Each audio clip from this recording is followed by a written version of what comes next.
भरतपुर नाम के एक छोटे से गांव में प्रिया अपनी माँ और बहन राधिका के साथ रहा करती थी।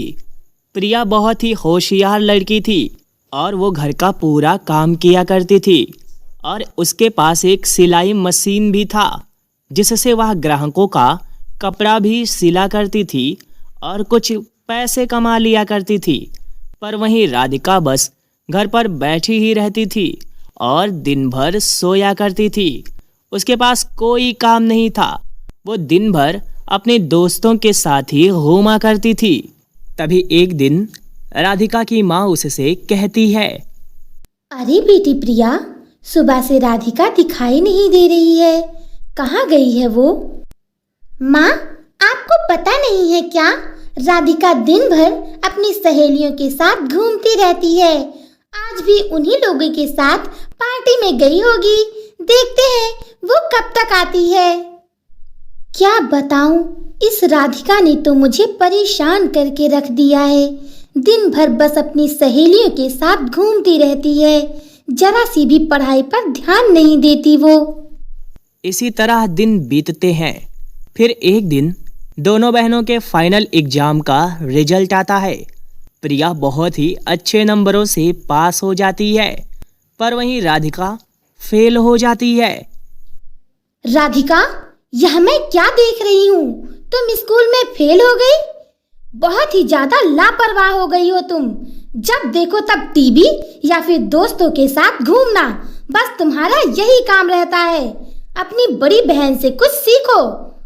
वह पास भी हो गई और घर का काम भी करती है, साथ ही साथ सिलाई करके लोगों के कपड़े सिल कर अच्छे खासे पैसे भी कमाती है। पर तू तो किसी काम की ही नहीं है।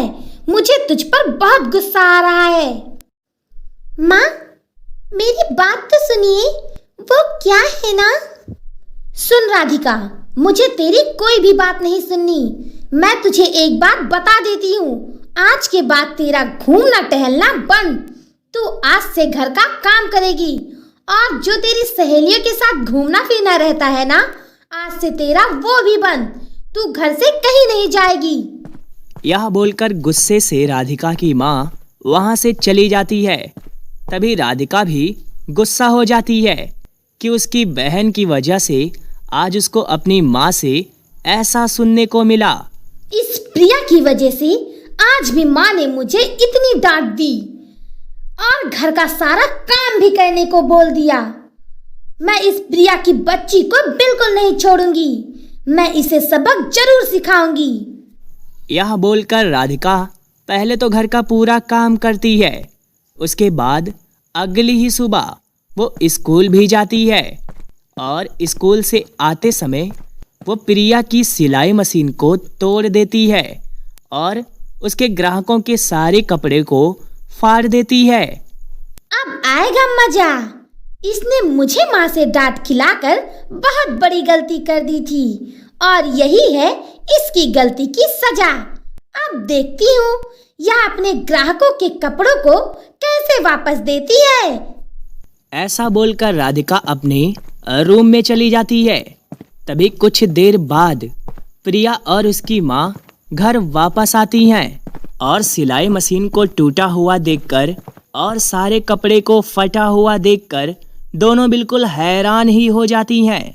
अरे प्रिया, यह सब कैसे हुआ बेटी? तुम्हारी सिलाई मशीन किसने तोड़ दी? घर पर तो और कोई भी नहीं था। हाँ माँ, मुझे भी यह कुछ समझ में नहीं आ रहा है कि मेरी सिलाई मशीन किसने तोड़ी। माँ, अब मैं क्या करूँगी? मैं अपने ग्राहकों के कपड़ों को वापस कैसे दूंगी? और उनके सारे कपड़े फटे हुए हैं। मुझे कुछ समझ में नहीं आ रहा है माँ कि ये सब क्या हो रहा है। दोनों माँ बेटी बहुत ही ज़्यादा परेशान थी और उदास भी थी कि आखिरकार ये सब किसने किया। तभी वहाँ पर राधिका आ जाती है। राधिका, यह सब कैसे हुआ? प्रिया की सिलाई मशीन को किसने तोड़ा? और तो और सारे कपड़े भी फटे हुए हैं। बताओ मुझे, यह सब किसने किया है? अरे माँ, मैंने भी सुना है कि प्रिया दीदी की मशीन को किसी ने तोड़ दिया और सारे कपड़े भी काटे हैं। मैं तो अभी अभी स्कूल से आ रही हूँ माँ, मुझे इसके बारे में कुछ भी नहीं पता।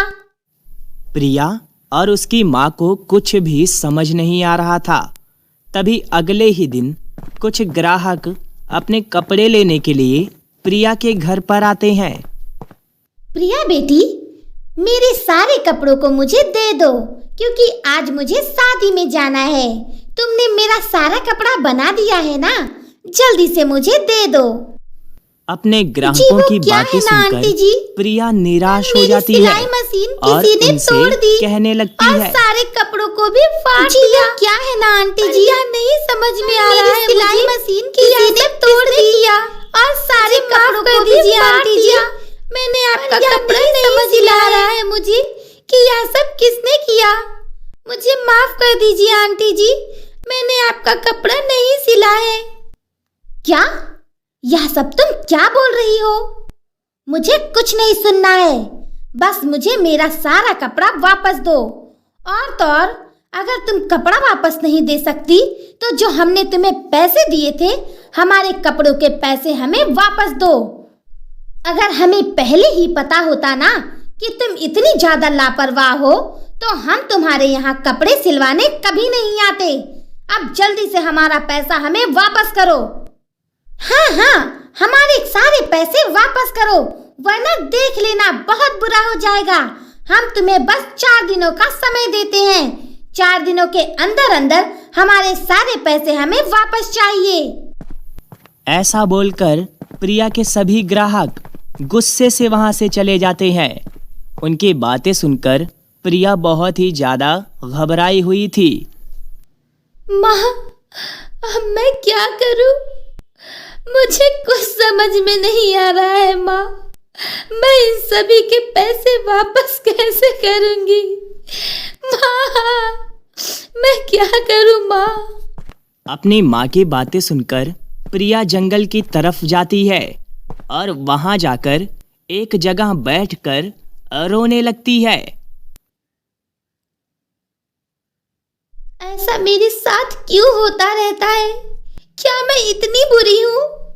अब मैं अपने ग्राहकों का पैसा वापस कैसे करूंगी? मुझे कुछ समझ में नहीं आ रहा है। हे ऊपर वाले, अब तो ही मेरी कुछ मदद कर, वरना पता नहीं क्या हो जाएगा। प्रिया बस बैठी बैठी रोए जा रही थी। तभी वहां पर उसी जंगल की एक खूबसूरत सी परी वहां पर प्रकट होती है। प्रिया, रो मत, मैंने तुम्हारी सारी बातें सुन ली हैं, इसलिए मैं यहाँ तुम्हारी मदद करने आई हूँ प्रिया। अरे आप कौन हो और आपको मेरा नाम कैसे पता? प्रिया, मैं इस जंगल की रहने वाली एक परी हूँ और मैं हर गरीब लोगों की मदद करती हूँ। अब बताओ मुझे कि तुम्हें क्या परेशानी है?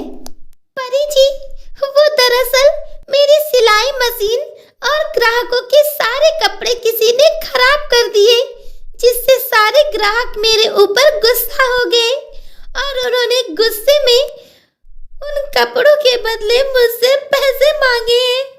मुझे कुछ समझ में नहीं आ रहा है परी जी कि मैं इतने सारे पैसे कहाँ से लाऊंगी। मुझे कुछ समझ में नहीं आ रहा है परी जी, मैं क्या करूं? मैं उनको कहाँ से दूंगी इतने सारे पैसे? बस इतनी सी बात? तो तुम चिंता बिल्कुल मत करो। तुम एक काम करो, मुझे अपने घर ले चलो। मैं तुम्हारे घर के बाहर एक जादुई लहंगे का पेड़ लगा दूंगी, जिससे तुम्हारी सारी परेशानी दूर हो जाएगी। इसके बाद प्रिया और परी प्रिया के घर के बाहर पहुंचती हैं।